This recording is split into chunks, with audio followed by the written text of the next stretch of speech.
and Faraday I have not seen. Our far is called forays. What are these so withered and so wild in their attire that look not like the inhabitants of the earth and yet are on't? Live you? Or are you aught that man may question? You seem to understand me by each at once her choppy finger laying upon her skinny lips. Speak if you can. What are you? All hail Macbeth. Hail to thee, Thane of Glamis. All hail Macbeth. Hail to thee, Thane of Cawdor. All hail Macbeth, that shalt be king hereafter. So why do you start and seem to fear things that do sound so fair? In the name of truth, are ye fantastical, or that indeed which outwardly ye show? My noble partner, ye speak of present grace and great prediction of noble having and of royal hope that he seems fanciful. To me you speak not. If you can look into the seeds of time and say which grain will grow and which will not, speak then to me who neither beg nor fear your favors nor your hate. Hail! Hail! Hail! Lesser than Macbeth and greater. Not so happy, yet much happier. Thou shalt get kings, though thou be none. So all hail Macbeth and Banquo and Macbeth. All hail. Stay, you imperfect speakers. Tell me more. By Sinel's death, I know I am Thane of Glamis, but how of Cawdor? The Thane of Cawdor lives, a prosperous gentleman. And to be king stands not within the prospect of belief, no more than to be Cawdor. Say from whence you all this strange intelligence, or why upon this blasted heath you stop our way with such prophetic greeting. Speak, I charge you!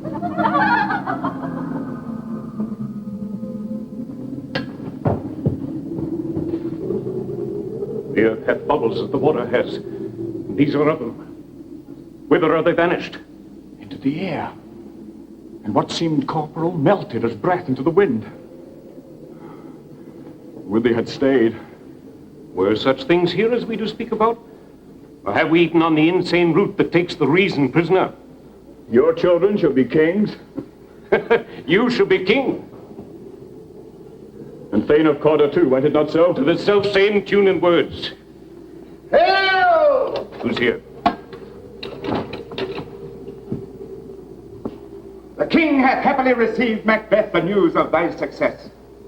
And when he reads thy personal venture in the rebels' fight, his wonders and his praises do contend, which should be thine or his. Silenced with that, in viewing of the rest of the self-same day, he finds thee in the stout Norwegian ranks, nothing afeard of what thyself didst make, strange images of death. As thick as tale came post with post, and every one did bear thy praises in his kingdom's great defense, and pour them down before him.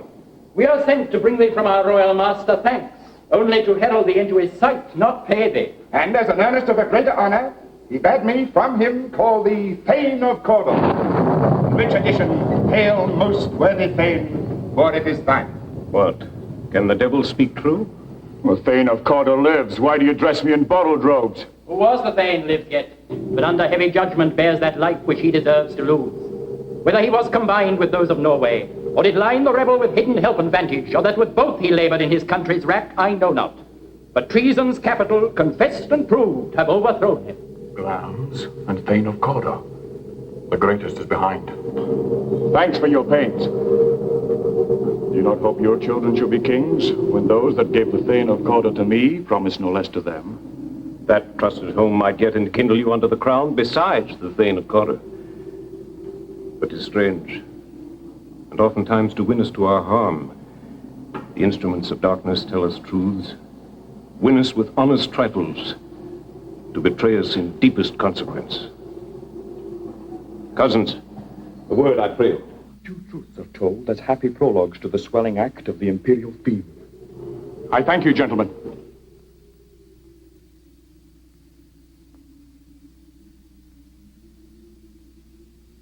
This supernatural soliciting cannot be ill, cannot be good.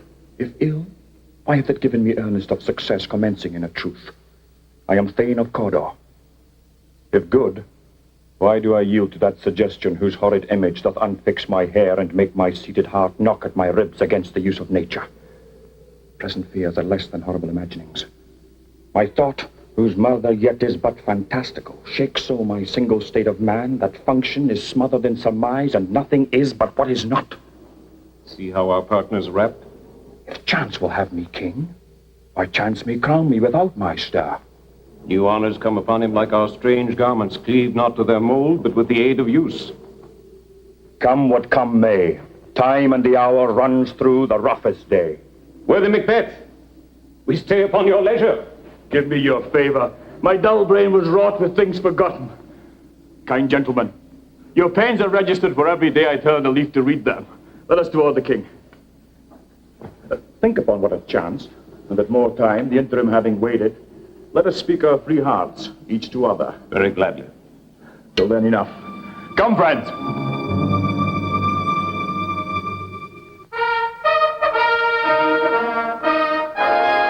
Is execution done on Cawdor? Are not those in commission yet returned? My liege, they have not yet come back. But I have spoke with one that saw him die, who did report very frankly he confessed his treasons, implored your highness pardon, and set forth a deep repentance. Nothing in his life became him like the leaving it.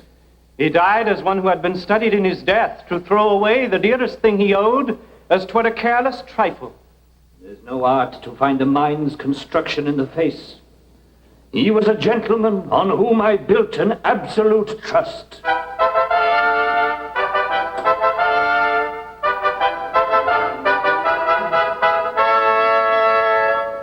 Oh, worthiest cousin, the sin of my ingratitude even now was heavy on me. Thou art so far before that swiftest wing of recompense is slow to overtake thee. Would thou hadst less deserved, at the proportion both of thanks and payment might have been mine. Only I have left to say, more is thy due than more than all can pay. The service and the loyalty I owe, and doing it pays itself. Your highness part is to receive our duties, and our duties are to your throne and state. Children and servants, which do but what they should by doing everything safe toward your love and honor. Welcome hither.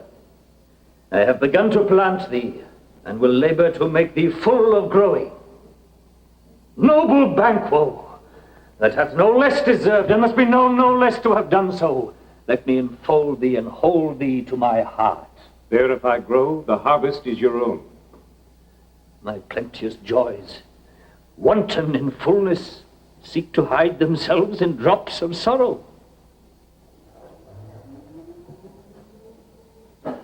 Sons, kinsmen, thanes, and you whose places are the nearest, know we will establish our estate upon our eldest Malcolm, whom we name hereafter the Prince of Cumberland.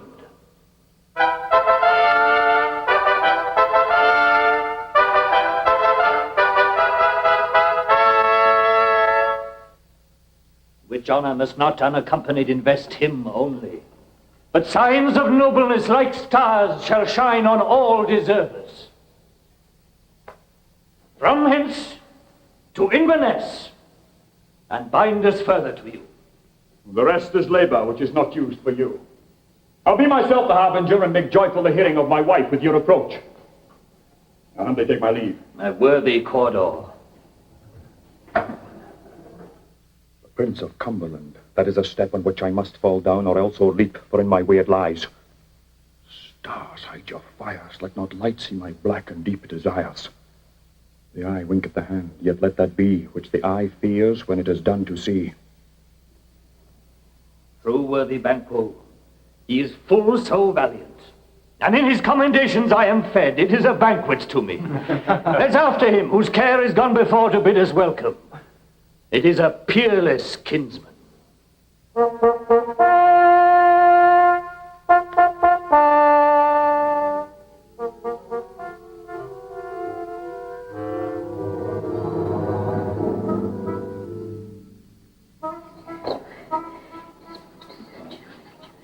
They met me in the day of success, and I have learned by the perfect's report they have more in them than mortal knowledge. When I burned in desire to question them further, they made themselves air into which they vanished. Whilst I stood wrapped in the wonder of it, came missives from the king, who all hailed me Thane of Cawdor, by which title before these weird sisters saluted me. and referred me to the coming on of time with "Hail, King, that shalt be." This have I thought good to deliver thee, my dearest partner of greatness, that thou mightst not lose the dews of rejoicing by being ignorant of what greatness is promised thee. Lay it to thy heart, and farewell. Glamis thou art, and Cawdor, and shalt be what thou art promised. Yet do I fear thy nature. It is too full of the milk of human kindness to catch the nearest way. Thou wouldst be great, and not without ambition, but without the illness should attend it. But thou wouldst highly, that wouldst thou holily. Wouldst not play false, and yet would strongly win. Thou'dst have, great Glamis, that which cries, thus thou must do if thou have it, and that which rather thou dost fear to do than wishest should be undone. Hie thee hither, that I may pour my spirits in thine ear, and chastise with the valor of my tongue all that impedes thee from the golden round, which fate and metaphysical aid doth seem to have thee crowned withal.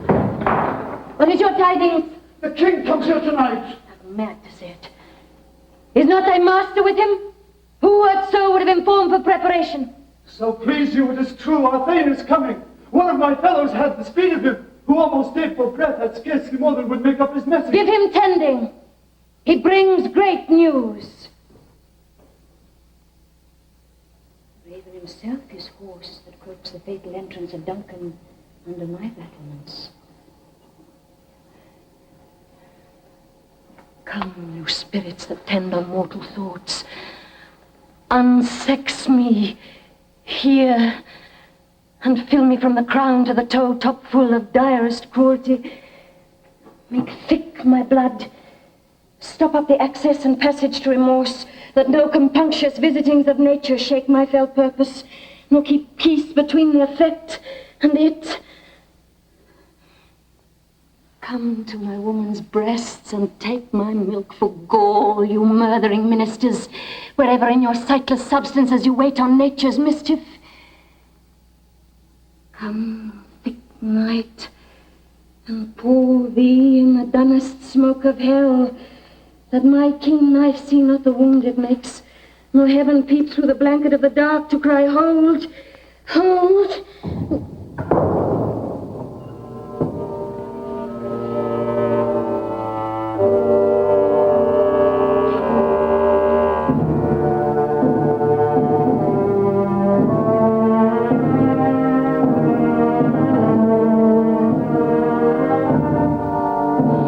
Great Glamis,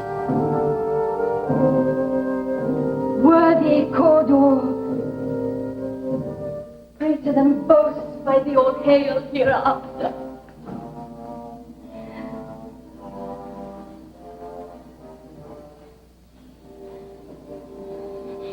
Thy letters have transported me beyond this ignorant present, and I feel now the future in the instant. My dearest love, Duncan comes here tonight. Now goes hence. Tomorrow, as he purposes. Oh, never shall sun that morrow see.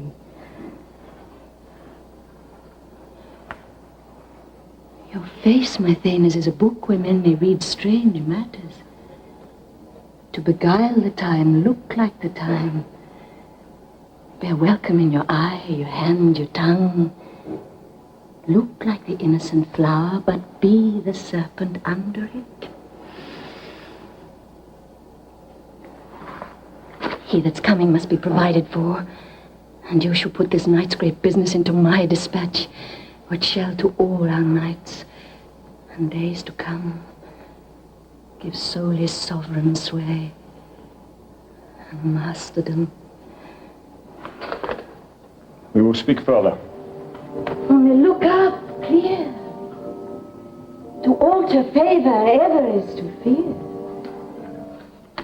Leave all the rest to me.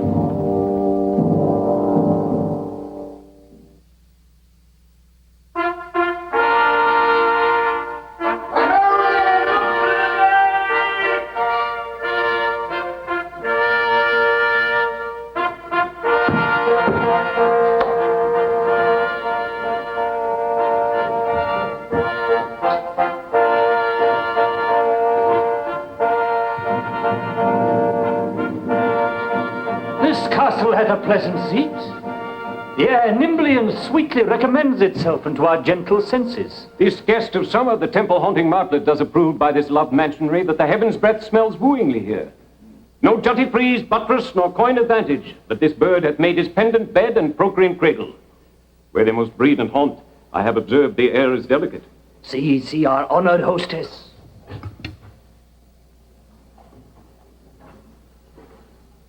The love that follows us sometime is our trouble, which still we thank as love.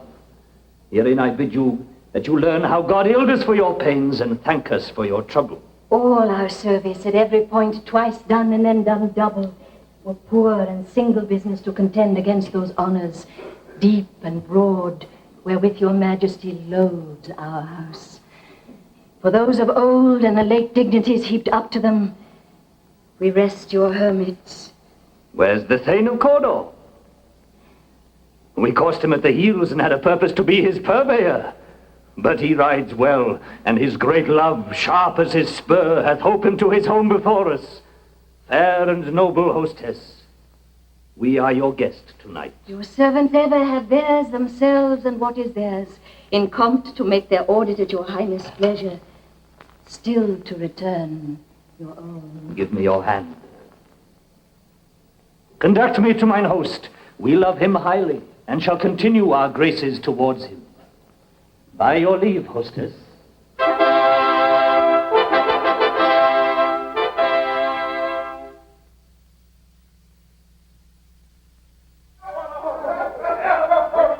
If it were done when 'tis done, then were well it were done quickly.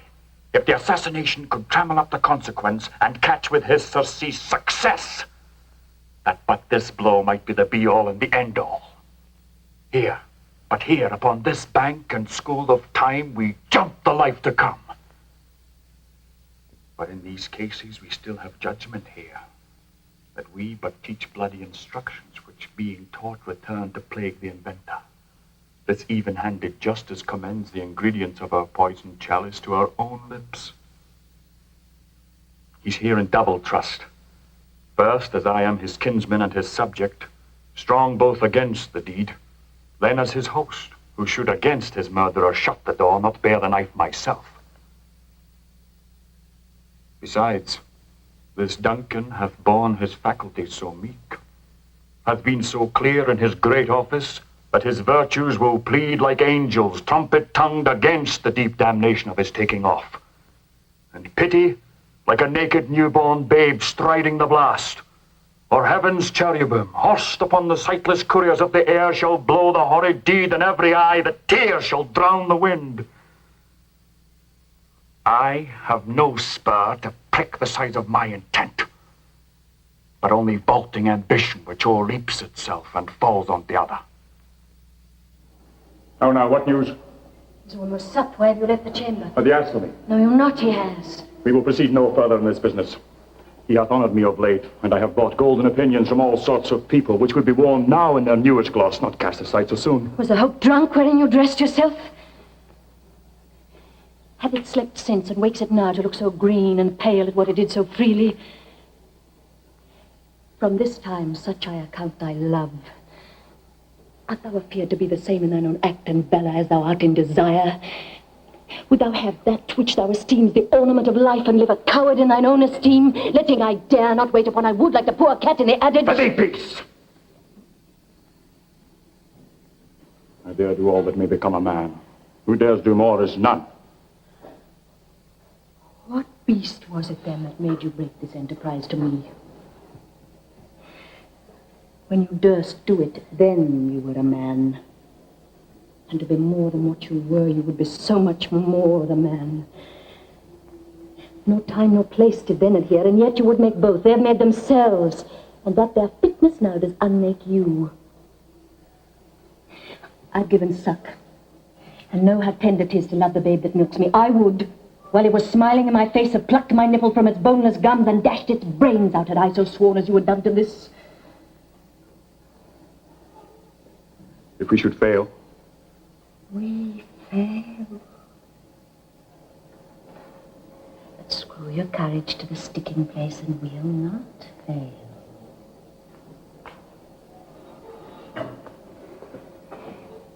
when Duncan is asleep. The whereto rather shall his hard day's journey soundly invite him. His 2 chamberlains will I with wine and wassail so convince that memory, the warder of the brain, shall be a fume, and the receipt of reason a limbeck only. When in swinish sleep their drenched natures lie as in a death, what cannot you and I perform upon the unguarded Duncan?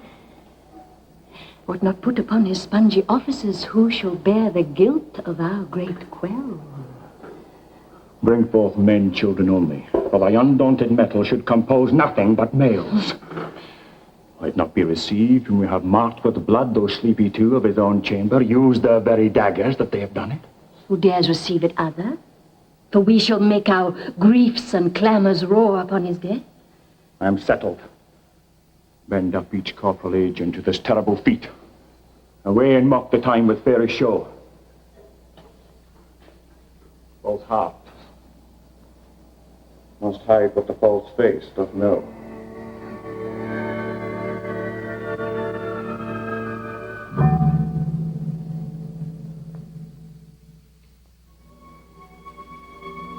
How goes the night, boy? The moon is down. I have not heard the clock. She goes down at 12. I take this later, sir. Hold. Take my sword. There's husbandry in heaven. Their candles are all out.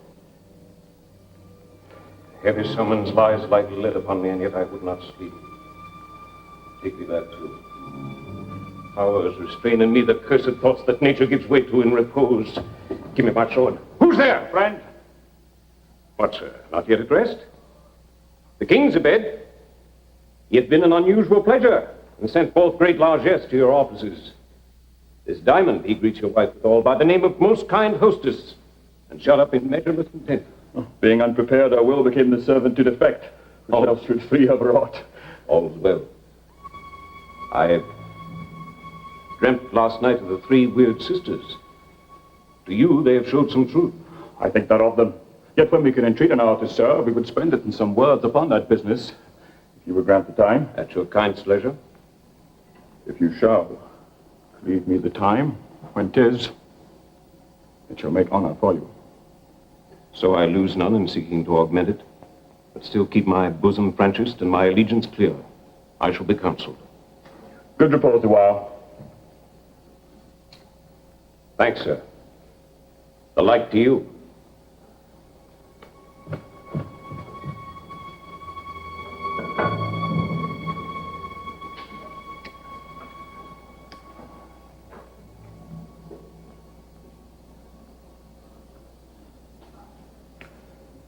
Go bid thy mistress she strike upon the bell when my drink is ready.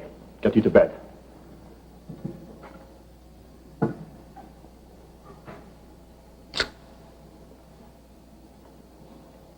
Is this a dagger which I see before me, the handle toward my hand? Come, let me clutch thee. Have thee not, and yet I see thee still. Art thou not fatal vision, sensible to feeling as to sight?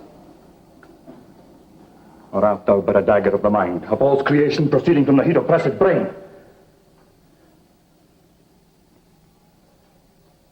I see thee still, in form as palpable as this which now I draw. Thou marshallest me the way that I was going, and such an instrument I was to use. Mine eyes have been the fools of the other senses, or else worth all the rest. I see thee yet, and on thy dudgeon, and blade, gouts of blood which were not so before. There's no such thing. It is a bloody business which informed us to mine eyes.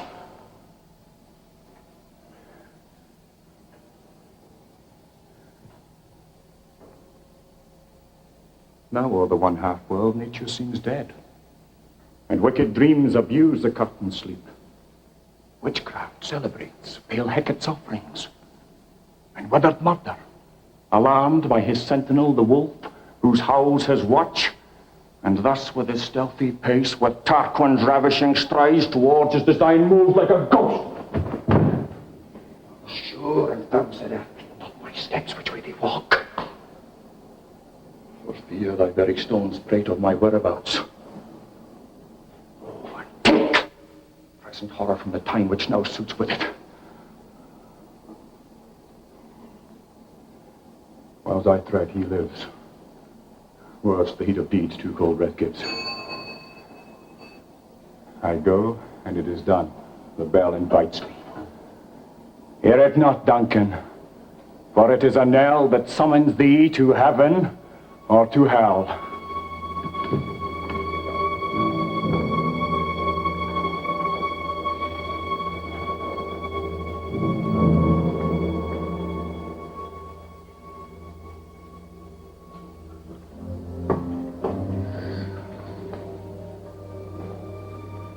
That which hath made them drunk hath made me bold. What hath quenched them hath given me fire. Please. It was the owl that cried. The fatal bellman that gives the sternest good night. He is about it. The doors are open, and the surfeited grooms do mock their charge with snores. I have drugged their possets, that death and nature do contend about them, whether they live or die. Who's there? Alack, I'm afraid the waiting is not done. The attempt and not the deed confounds us. Hark!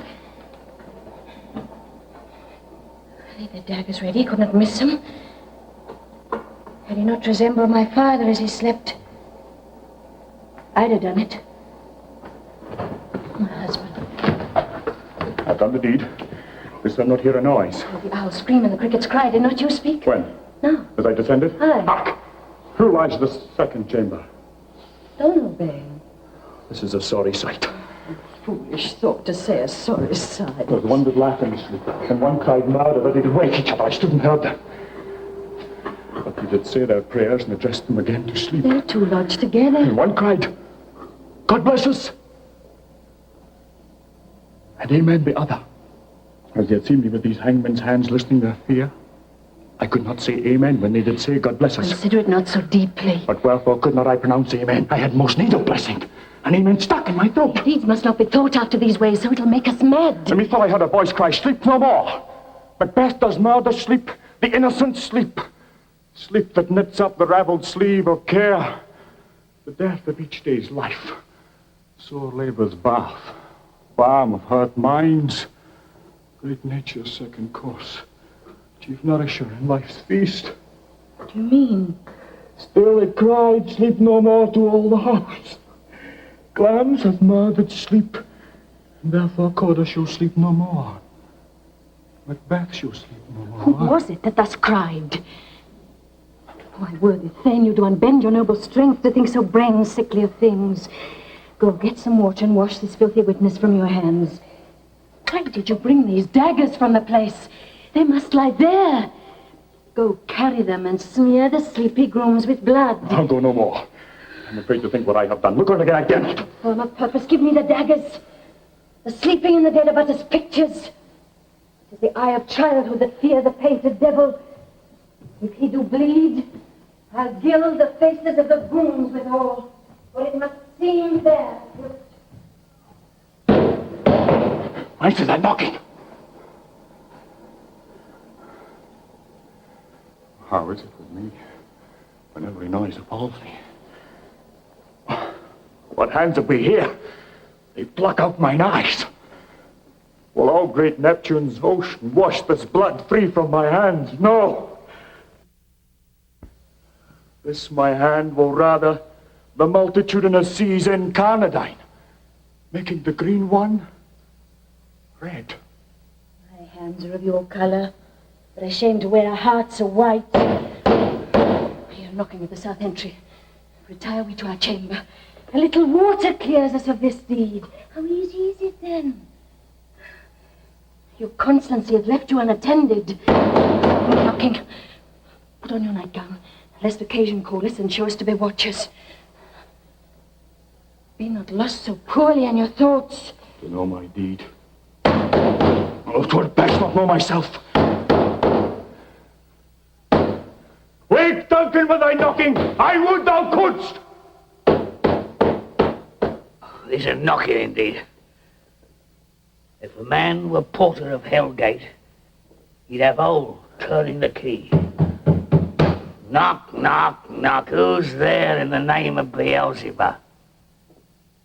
Here's a farmer that hanged himself on the expectation of plenty. Come in time. Have napkins to know about you. Here, you'll sweat for it. Knock, knock. Who's there in the other devil's name? Faith is an equivocator who could swear in both the scales against either scale, who committed treason enough for God's sake, and yet could not equivocate to heaven. Come in. Equivocator. Knock, knock, knock. Behave. Here's an English tailor coming for stealing out of a French hose. Come in, tailor. Here you may roast your gooses. Knock, knock, never that quiet.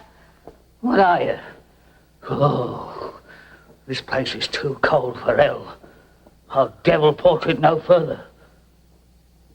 I had thought to have let in some of all professions to go the primrose way to the everlasting bonfire. No.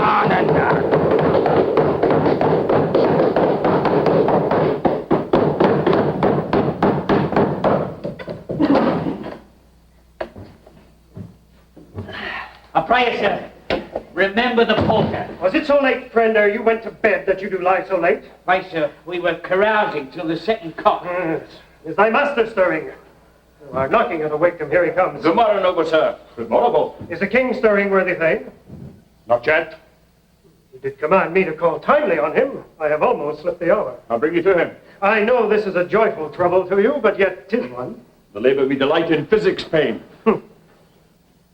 This is his door. I'll make so bold to call, for 'tis my limited service. Goes the king hence today? He does. He did appoint so. The night has been unruly. Where we lay, our chimneys were blown down, and as they say, lamentings heard in the air.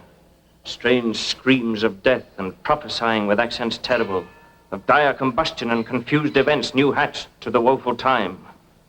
The obscure bird clamoured the livelong night. Some say the earth was feverous and did shake. 'Twas a rough night. Yeah, my young remembrance cannot parallel a fellow to it. Horror!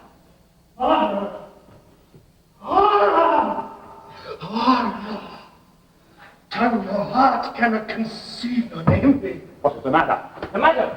Confusion now hath made his masterpiece. Most sacrilegious murder hath broke up the Lord's anointed temple and stole thence the life of the building. What does she say, the life? Me, his majesty? Approach the chamber and destroy your sight with a new gorgon. Do not be black. See and then speak yourselves. Wake! Awake! Bring me a ladder, man! Murder and treason! Thy common Donalbain mount, come awake! Shake off this downy sleep, that counterfeit, and look on death itself! Up! Up and see the great doom's image! Malcolm Banquo, and from your grave rise up and look like frights to countenance this horror! Ring the bell!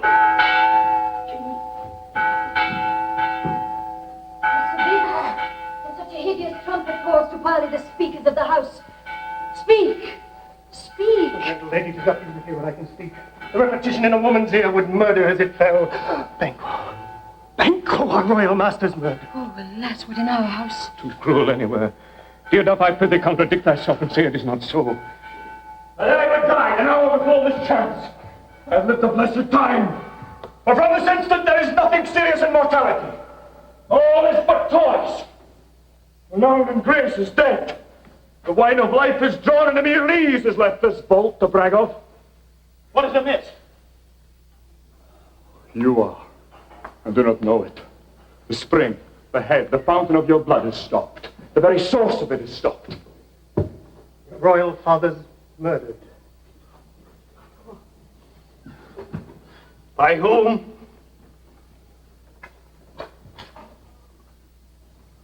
Those of his chamber, as it seemed, done it. Their hands and faces were all badged with blood. So were their daggers, which unwiped we found upon their pillows. They stared and were distracted. No man's life was to be trusted with them. Oh, yet I do repent me of my fury that I did kill them. Huh? Wherefore did you so? Well, who can be wise, amazed, temperate and furious, neutral and loyal at a moment? No man. The expedition of my violent love outrun the pause of reason. Here lay Duncan, his silver skin, laced with his golden blood, and his gashed stabs looked like a breach in nature for ruin's wasteful entrance. They're the murderers, steeped in the colors of their trade, and the daggers unmannerly breached with gore. Who could refrain that had a heart to love, and in that heart courage to make his love known? Help me, Hansel! Oh, look to the lady. Why do we hold our tongues that most may claim this argument for ours? What should be spoken here where our fate, hidden in auger hole, may rush and seize us? Let's away. Our tears are not yet brewed. Nor our strong sorrow upon the foot of motion. Look to the lady.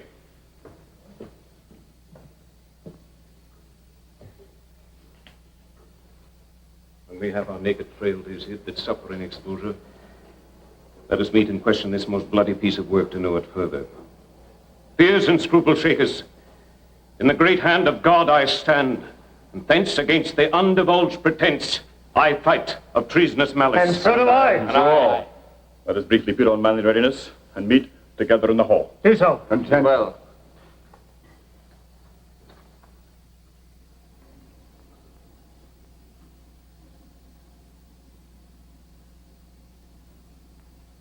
Let's not consort with them.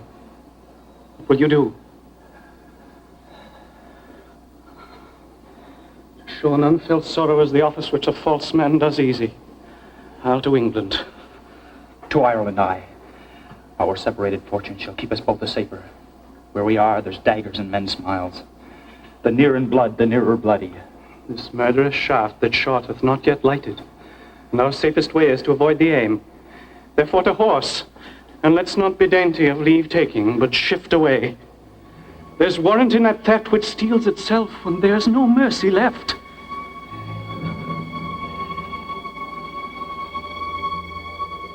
Thou hast it now. King, Cawdor, Glamis, all as the weird women promised. And I fear thou playedst most foully for it.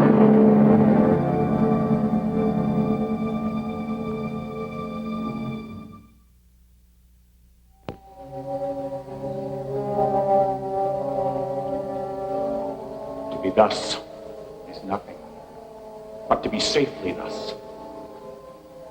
Our fears in Banquo stick deep, and in his royalty of nature reigns that which would be feared. 'Tis much he dares, and to the dauntless temper of his mind, he hath a wisdom that doth guide his valor to act in safety. There is none but he whose being I do fear. And under him my genius is rebuked, as it is said Mark Antony's was by Caesar. He chid the sisters when first they put the name of king upon me, and bade them speak to him. Then prophet-like they hailed him father to a line of kings. Upon my head they placed a fruitless crown, and put a barren scepter in my gripe, thence to be wrenched with an unlineal hand, no son of mine succeeding. If it be so, for Banquo's issue have I piled my mind. For them, the gracious Duncan, have I murdered, and put rancors in the vessel of my peace, only for them, to make them kings. The seeds of Banquo kings?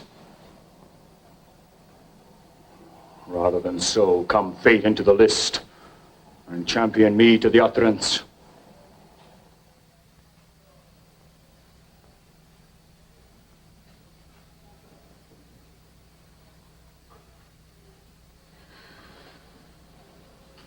Lord's hand, all spent. Where our desire is got without content, 'tis safer to be that which we destroy than by destruction dwell in doubtful joy. And now, my lord, why do you keep alone? Of sorriest fancies your companions making, using those thoughts which should indeed have died with them they think on. Things without all remedy should be without regard. What's done is done. We have scotched the snake, not killed it. She'll close and be herself, whilst our poor Malice remains in danger of her former tooth. But let the frame of things disjoint, both the worlds suffer. Ere we will eat our meal in fear and sleep in the affliction of these terrible dreams that shake us nightly. Better be with the dead whom we, to gain our peace, have sent to peace, than on the torture of the mind to lie in restless ecstasy. Duncan is in his grave. After life's fitful fever, he sleeps well. Treason has done his worst. Nor steel, nor poison, malice domestic, foreign levy, nothing can touch him further. Gentle, my lord. Sleek o'er your rugged looks. Be bright and jovial among your guests tonight. So shall I, love. And so I pray be you. Let your remembrance apply to Banquo. Present him eminence both with eye and tongue. And saith the while that we must lave our honors in these flattering streams and make our faces bydards to our hearts, disguising what they are. You must leave this. Oh, full of scorpions is my mind, dear wife. Thou knowest that Banquo and his friends lives. But in them nature's copy is not eternal. Others comfort yet. They are assailable. And be thou jocund. Ere the bat hath flown his cloistered flight, ere to black Hecate summons the sharp-boned beetle with his drowsy hums, hath rung night's yawning peal, there shall be done a deed of dreadful note. What's to be done? Be innocent of the knowledge, dearest Chuck, till thou applaud the deed. Come, sealing night, scarf up the tender eye of pitiful day, and with thy bloody and invisible hand, cancel and tear to pieces this great bond which keeps me pale. Light thickens. The crow makes wing to the rooky wood. Good things of day begin to droop and drowse, whiles night's black agents to their praise do rouse.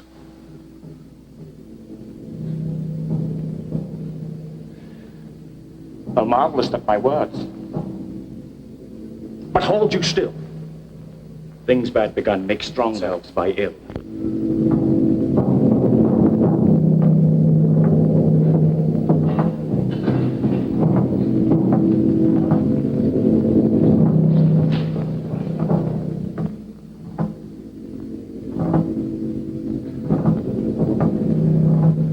But who did bid thee join with us? Macbeth. He needs not our mistrust, since he delivers our offices and what we have to do to the direction just. Then stand with us. The west yet glimmers with some streaks of day. Now spurs the later traveller apace to gain the timely inn, and near approaches the subject of our watch. Hark! I hear horses. Give us some light here, ho! Then 'tis he. The rest that are within the note of expectation already are in the court. His horses go about. Almost a mile, but he does usually, so all men do. From hence to the palace gate maketh their walk. A light! A light! 'Tis he! Stand to it.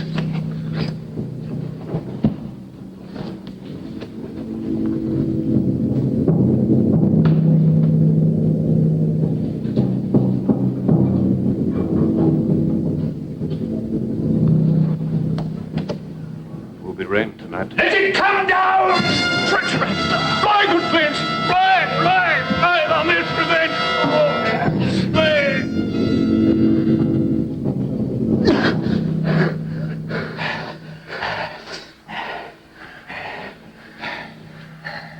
Who did strike out the light? Was not the way. There's but one down, the sun has fled!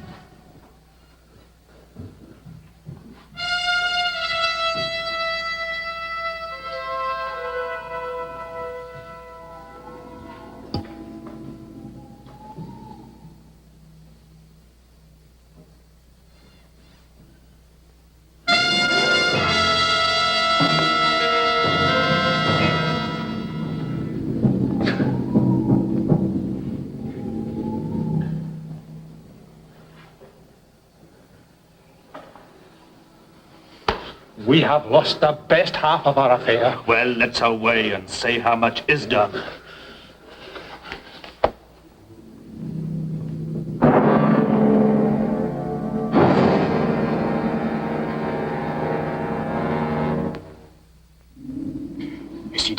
My lord, his throat is cut. That I did for him. Thou art the best of the cutthroats. Yet good is he that did delight for fleance. If thou didst it, thou art the non-parry. Most royal sir, Fleance is escaped. Then comes my fit again. Had else been perfect. Whole as a marble, founded as a rock. As broad and general as a casing air. But now I am cabined, crypt, confined, bound into saucy doubts and fears. But Banquo's safe. Aye, my good lord. Safe in a ditch he bides, with 20 trenched gashes on his head. The least a death to nature. Thanks for that. There the grown serpent lies. The worm that's fled hath nature that in time will venom breed. No teeth for the present. Get thee go. We'll hear ourselves again tomorrow. Do not give the cheer. The feast is sold, it is not often vouched while 'tis a making. 'Tis given with welcome. To feed were best at home. From thence the source to meet is ceremony. Meeting were bare without it. Sweet remembrance, sir. Now good digestion wait on appetite, and health on both. May it please your highness, sit. Here had we now our country's honour roofed, with the graced person of our Banquo present, who I rather challenge for unkindness than pity for mischance. His absence, sir, lays blame upon his promise. Please, your highness, to grace us with your royal company. On the table's full. Oh, here is a place reserved, sir. Where? Oh, here, my good lord. What is that moves your majesty? Which of you have done this? What, my good lord? Thou canst not say I did it. Never shake thy goldilocks at me. Gentlemen, rise. His highness is not well. Sit, worthy friends. My lord is often thus, and hath been from his youth. Pray you keep seat. The fit is momentary. Upon a thought he will be well again. If much you note him, you shall offend him, and extend his passion. Feed and regard him not. Oh, man. Aye, and a bold one that dares look upon that which might appall the devil. Stuff. This is the very painting of your fear. This is the air-drawn dagger which you said led you to Duncan. Oh, these flaws and starts. Impostors to true fear would well become a woman's story at a winter's fire, authorized by a grand dame. Why, for shame, why do you make such faces when all's done? You look but on a stool. Prithee, see there. Behold, look low, how say you? Why, what care I if thou canst nod? Speak too. If charnel houses and our graves must send those that we bury back, our monuments shall be the maws of kites. Quite a man in folly. I stand here, I saw him. Why, for shame. It has been that when the brains were out, the man would die, and there an end. But now, they rise again, with 20 mortal murders on their crowns, and push us from our stools. This is more strange than such a murder is. My worthy lord, your noble friends do lack you. Do forget. Do not muse at me, my most worthy friends. I have a strange infirmity which is nothing to those that know me. Come, health and health to all. Then I will sit down. Give me some wine, fill full. I drink to the general joy of the whole table. And to our dear friend Banquo, whom we miss, would he were here. Aye. To all in here we thirst. And all to all. Our duty is our pledge. My lord, you are yourself. And A fight is good by sight! Thy bones are marrowless, thy blood is cold. Thou hast no speculation in those eyes which thou dost glare with. Think of this, good peers, but as a thing of custom. 'Tis no other. Only it spoils the pleasure of the time. What man dares I dare? Approach thou like the rugged Russian bear, the armed rhinoceros, or the Hyrcan tiger. Take any shape but that, my firm nerve shall never tremble. Or be alive again, and dare me to the desert with thy sword. If trembling I inhabit then, protest me the baby of a girl. Intolerable shadow, open your lovely head!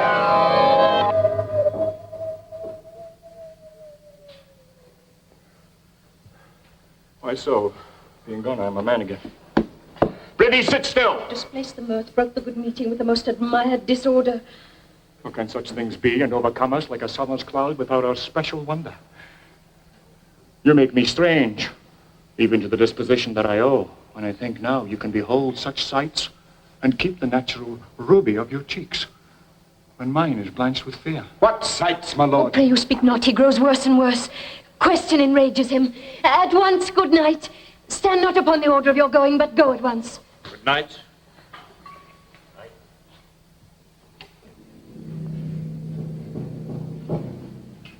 Better health attend his majesty. A kind good night to all.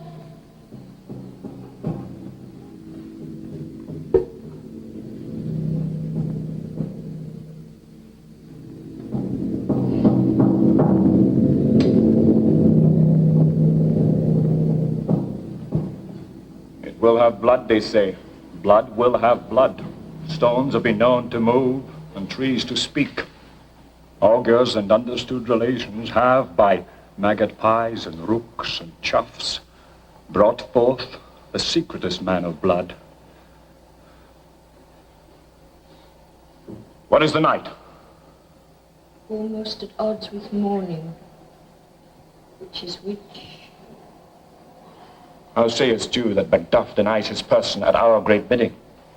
Did you send to him, sir? I hear it by the way, but I will send. There's not a one of them, but in his house I keep a servant feed. I will tomorrow, and betimes I will to the weird sisters. More shall they speak. For now I am bent to know by the worst means the worst. For mine own good all causes shall give way. I'm in blood, steeped in so far, that should I wade no more, returning were as tedious as go o'er. Strange things I have in mind, that will to hand, which must be acted, ere they may be scanned. You lack the season of all natures. Sleep. Come, will to sleep. My strange and self-abuse is the initiate fear that wants hard use. We are yet but young indeed.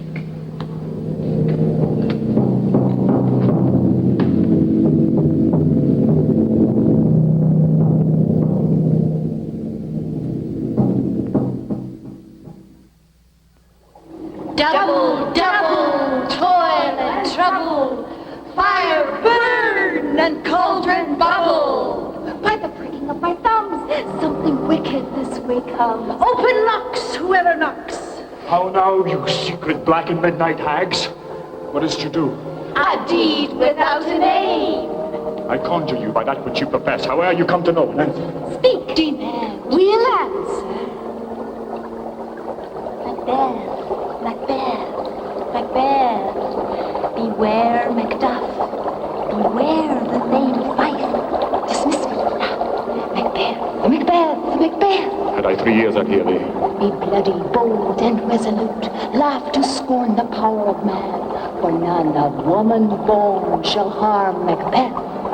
Then live, Macduff. What need I fear of thee? Be lion man, proud, and take no care who chieves, who frets, or where conspirers are. Macbeth shall never vanquished be, until great Birnam Wood to high Dunsinane Hill shall come against him.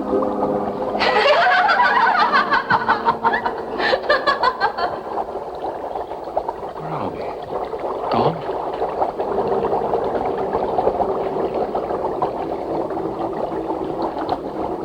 From this moment, the very firstlings of my heart shall be the firstlings of my hand. And even now, to crown my thoughts with acts, be it thought and done. The castle of Macduff I will surprise, seize upon Fife, and give to the edge of the sword his wife, his babes, and all unfortunate souls that trace him in his line. Thou art mine, I will pray.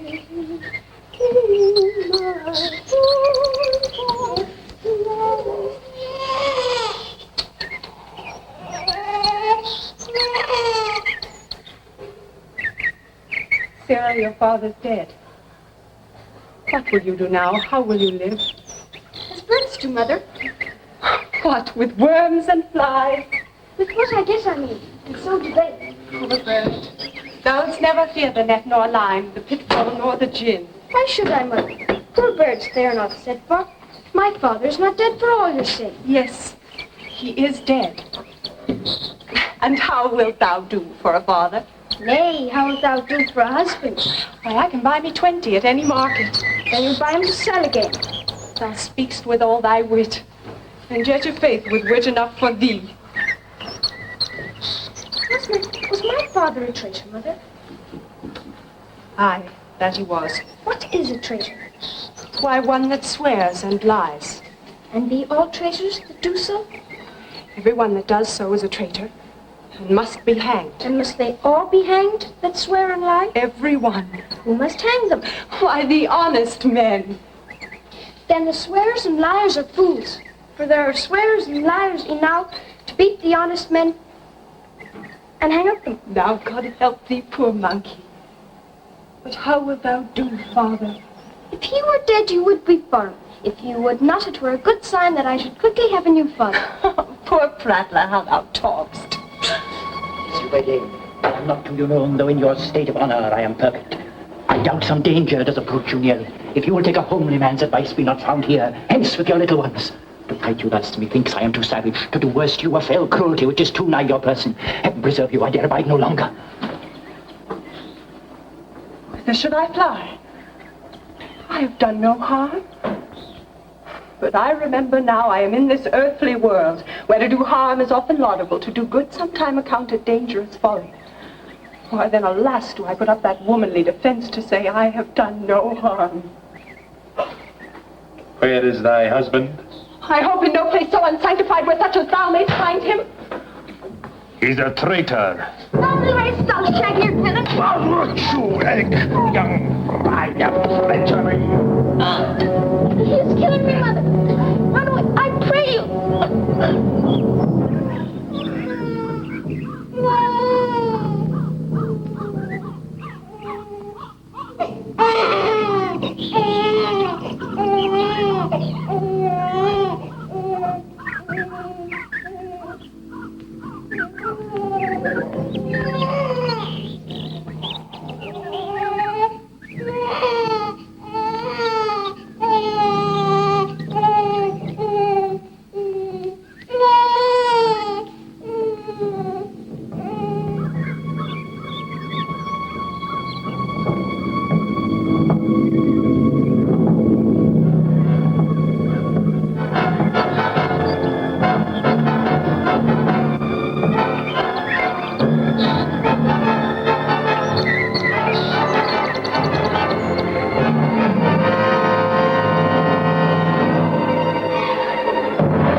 I shall crave your pardon. My first false speaking was this upon myself. What I am truly is thine and my poor country's to command. Whither indeed, before thy here approach, old Seaward with 10,000 warlike men, already at the point was setting forth. Now we'll together, and our chance of goodness be like our warranted quarrel. Why are you silent? Such welcome and unwelcome things at once. 'Tis hard to reconcile. What ho! Who comes here? A countryman, but yet I know him not. My ever gentle cousin, welcome hither. I know him now. Good God, but time's removed the means that makes us strangers. Sir, amen. Stand Scotland as it did. Alas, poor country, almost afraid to know itself.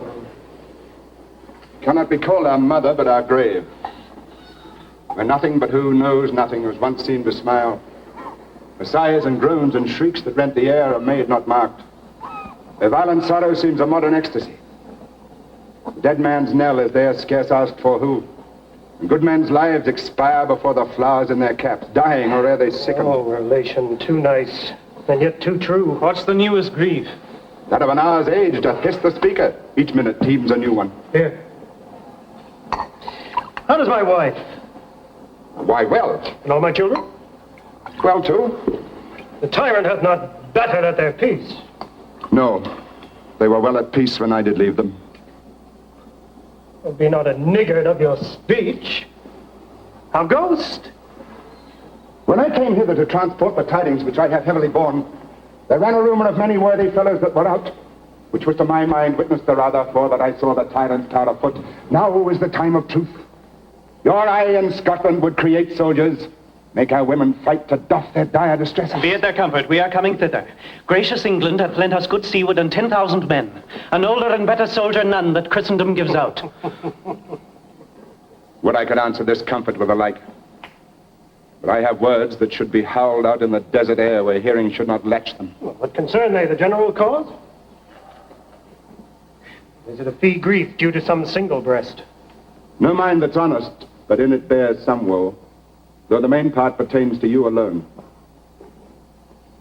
Well, if it be mine, keep it not from me. Quickly, let me have it. Let not your ears despise my tongue forever, which shall possess them with the heaviest sound that ever yet they heard. I guess at it. Your castle is surprised, your wife and babes savagely slaughtered. To relate the manner whereon the bodies of these murdered deer, to add the death of you. Heavens!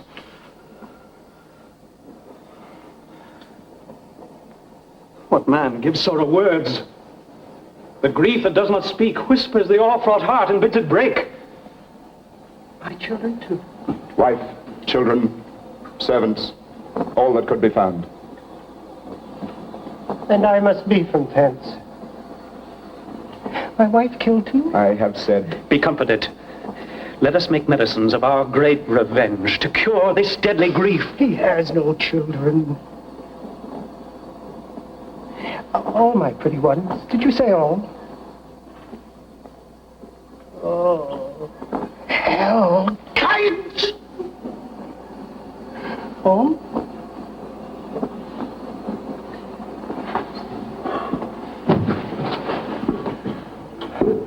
Put all my pretty chickens in their dam at one fell swoop. You speak it like a man.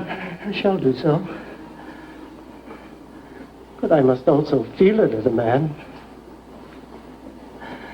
I cannot but remember such things that were most precious to me.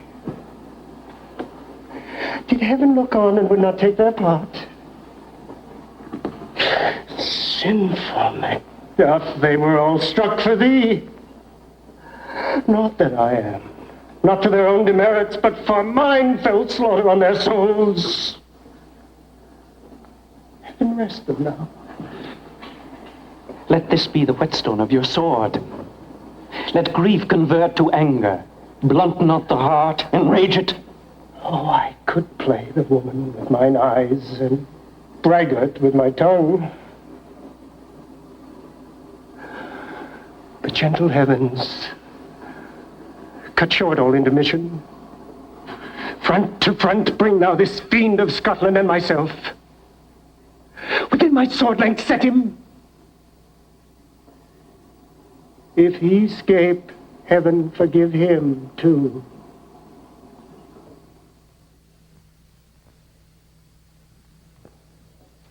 I have 2 nights watched with you, but could perceive no truth in your report. Oh. When was it she last walked? Since His Majesty went into the field, I have seen her rise from her bed, throw her nightgown upon her, unlock her closet, take forth paper, fold it, write on it, read it, afterwards seal it, and then again return to bed. Yet all this while in a most fast sleep. Great perturbation in nature, thus to receive the benefits of sleep and do the effects of watching. In this slumbery agitation, besides her walking and other actual performances, what at any time have you heard her say? Oh, that's so which I will not report after her. You may to me, and 'tis most meet you should. Neither to you nor anyone, having no witness to confirm my speech. Lo, you, here she comes. This is her very guise, and upon my life fast asleep. Observe her, stand close. How came she by that light? Why, it stood by her. She has light by her continually. 'Tis her command. You see, her eyes are open. Aye, but their senses are shut. What is it she does now? Look how she rubs her hands. It is an accustomed action with her to seem thus washing her hands. I have known her continue in this a quarter of an hour. It is a spot. Fast she speaks. I'll set down what comes from her to satisfy my remembrance the most Out! strongly. Damn spot out, I say!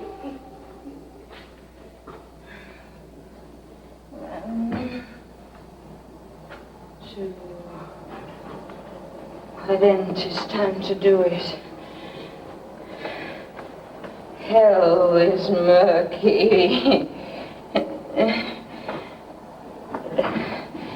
My lord, fire soldier and afeard, what need we fear? Who knows it when none can call our power to account? Yet who would have thought the old man to have so much blood in him? You mark that? The Thane of Fife had a wife. Where is she now? What will his hands ne'er be clean? No more of that, my lord, no more of that, your marrow with this starting. Go to, you have known what you should not. And she hath spoke what she should not, I'm sure of that. Heaven knows what she hath known. But here's the smell of the blood still. All the perfumes of Arabia will not sweeten this little hand.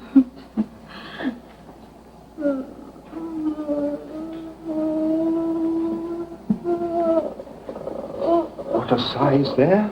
The heart is sorely charged. I would not have such a heart in my bosom for the dignity of the whole body. Well. Oh, pray God it be so. This disease is beyond my practice. I have no those who walk in their sleep who have died holily in their beds. Wash your hands.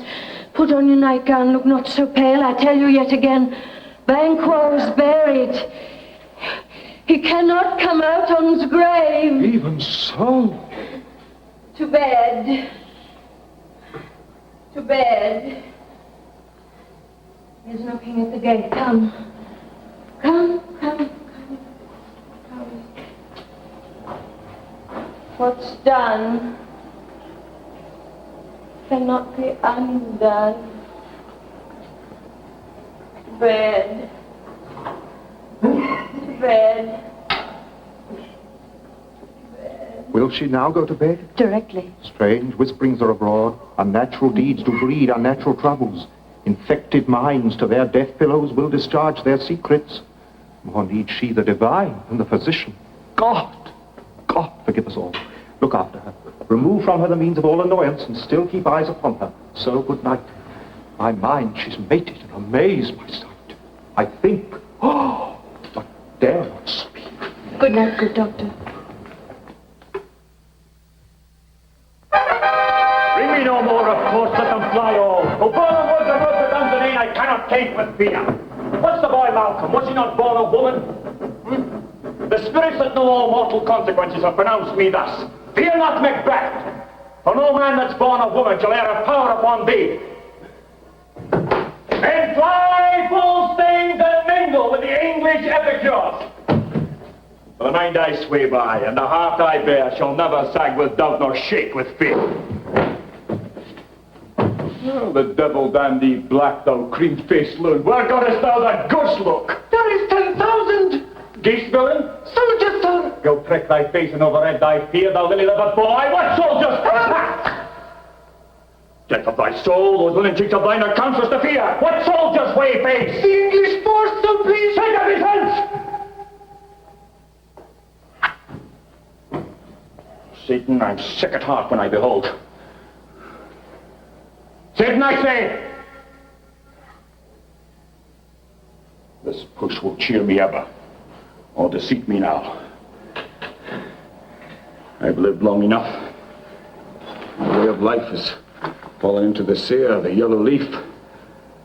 And that which should accompany old age as honor, love, obedience, troops of friends, I must not look to have, but in their stead, curses, not loud, but deep, mouth honor, breath, which the poor heart would fain deny, and dare not. Satan! What is your gracious pleasure? Now, what news more? All is confirmed, my lord, which was reported. Well, I'll fight! Though from my bones my flesh be hacked. Give me my armor. 'Tis not needed yet. I'll put it on. Here, send out more horses. Stir the country round. Hang those that talk of fear. Get me my armor. How does your patient, doctor? Not so sick, my lord, as she is troubled with thick-coming fancies that keep her from her rest. Cure her of that. Canst thou not minister to a mind diseased? Pluck from the memory a rooted sorrow? Raise out the written troubles of the brain, and with some sweet oblivious antidote, Cleanse the stuffed bosom of that perilous stuff which weighs upon the heart? Therein the patient must minister to himself. Throw it to the dogs, I'll none of it. Come put on mine armor. Give me my staff. Sit and send out. Doctor, the fiends fly from me. Oh, come, sir, dispatch. If thou couldst, Doctor, cast the waters of my land, find her disease, and purge it to a sound and pristine health, I would applaud thee to the very echo that you'd applaud again. Blow it off, I say. What, rhubarb, senna, or what purgative drug would score those English hens? Hearest thou of them? Aye, my good lord. Your royal preparation makes us hear something. Bring it after me. I will not be afraid of death and bane till Burnham would remove the Dunsinane. Drive from Dunsinane away and clear profit again would hardly draw me here.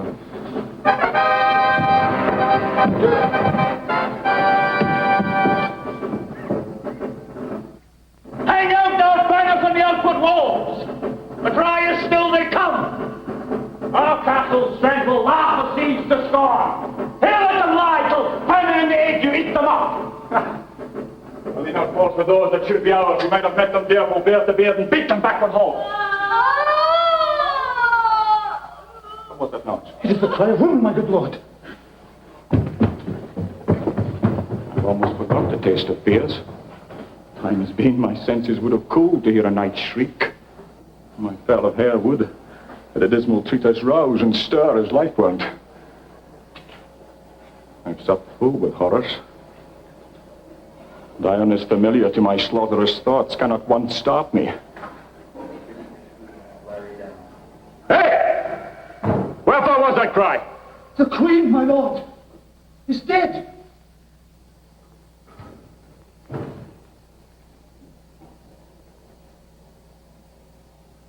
She should have died hereafter. There would have been a time for such a word.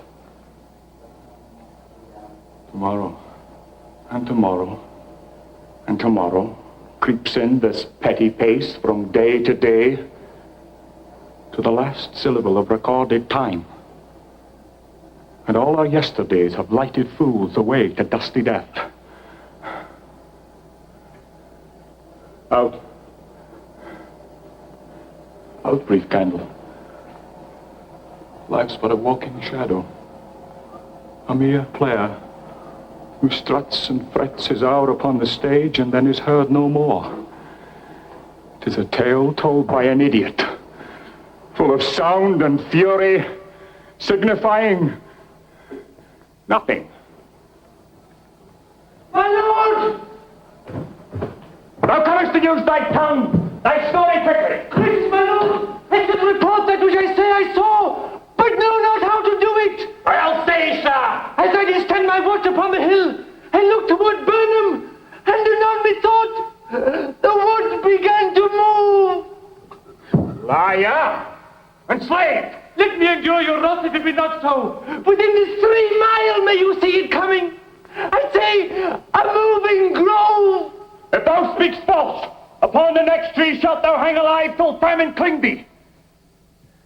My speech speaks sooth. I care not. Thou dost for me as much. I pull in resolution and begin to doubt the equivocation of the fiend, but lies like truth. Fear not till Burnham wood do come to Dunsinane. And now a wood comes toward Dunsinane. Arm!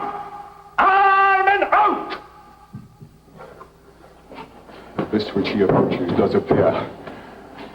There's no flying hence, nor tarrying here. I begin to be weary of the sun. I wish this state of the world were now undone. Ring the alarm bell! Oh, when come back! At least we'll die with hardness on our back!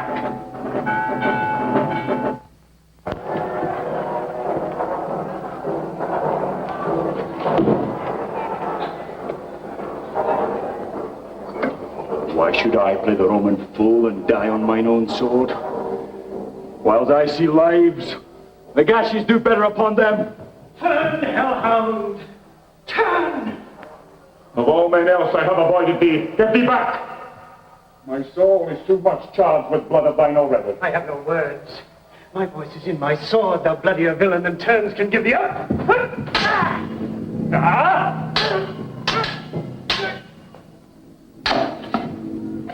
Thou losest labour. Easy minister, the intention there with thy keen sword and thrusters make me bleed. I fall thy blade on vulnerable crests. I bear a charmed life, which must not yield to one a woman born.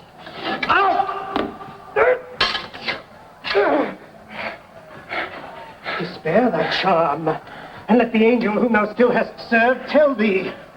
Macduff was from his mother's womb untimely ripped. Augustus! That tongue that tells me so. I call my better part of man. And be these juggling fiends no more believed, that palter with us in the double sense, that keep the word of promise to our ear, and break it to our hope. I'll not fight with thee. Yield thee, coward, and live to be the show and gaze of the time. We'll have thee as our rarer monsters are, painted upon a pole and underwrit. Here may you see the tyrant. I will not yield to kiss the ground before young Malcolm's feet, and to be baited with the rabble's curse. Burnham Wood, you come to Dunsinane, and thou oppose being of no woman born. Yet will I try the last, and damned be him that first cried, holy up!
Hail, King, for so thou art.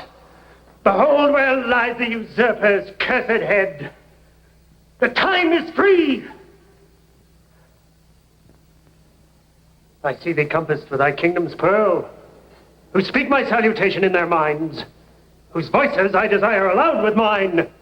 Hail, King of Scotland! Hail, King of Scotland! We shall not spend a large expense of time before we reckon with your several loves and make us even with you. My thanes and kinsmen, henceforth be earls, the first that ever Scotland in such honour named. What's more to do, which would be planted newly with the time, as calling home our exiled friends abroad that fled the snares of watchful tyranny, producing forth the cruel ministers of this dead butcher and this fiend-like queen, who as 'tis thought, with self and violent hands took off her life. This, and what needful else calls upon us, by the grace of grace we shall perform in measure, time, and place. So thanks to you all at once, and to each one whom we invite to see us crowned at Scone.